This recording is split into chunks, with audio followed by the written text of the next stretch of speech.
অল্প একটু ভাত নিছি, ভাত দিয়ে এখন মাইকা খাইছে, যে মজার একটা গ্যারান বাইরে এসে বাইরে বোনেরা।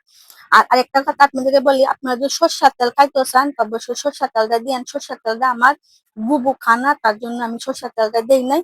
আপনারা যদি সরষের তেল খাইতে চান সরষের তেলটা দিয়েন। অবশ্যই সরষের তেলটা খাইলে অনেকটাই মজা, তো আমি বাদ দিয়ে সরষের তেলটা খাবো। আমি এগুলাতে সরষের তেল মাখাবো না, কেন সরষের তেল আমার বুবু, মানে বুবু বলতে আমার ভাই বউ খানা। আমি এটার মধ্যে একটু সরষের তেল দিয়ে মাখাবো। আর এগুলাতে সরষের তেল আমি দিব না, ওরা খানাদের থেকে নষ্ট করে লাভ নাই, ওরা যে বাকাইতে চাইবে খাক। আর আমার গুলো আমি সরষের তেল দিয়ে মাখাই আমার, আপনারা অবশ্যই সরষের তেল দিয়ে মাখাবেন। যে মজার ঘেরান বাইরে বোনেরা, দেখেন কত সুন্দর কালার পেয়েছে। আমি খাই, আমি বলি বিসমিল্লাহ।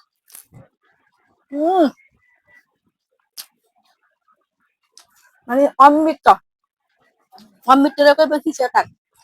আপনারা গুস্ত মাছ তো কি করবেন, জন্য হাতে বতলা যত সাধ্য হয়েছে বলার বাইরে। এখন আমি খাইতেছি, আমি বললে তা হবে না, অবশ্যই আপনারা বানায় খায়া অবশ্যই বলবেন। আমি খাইতেছি খুব খুব খুব মজা।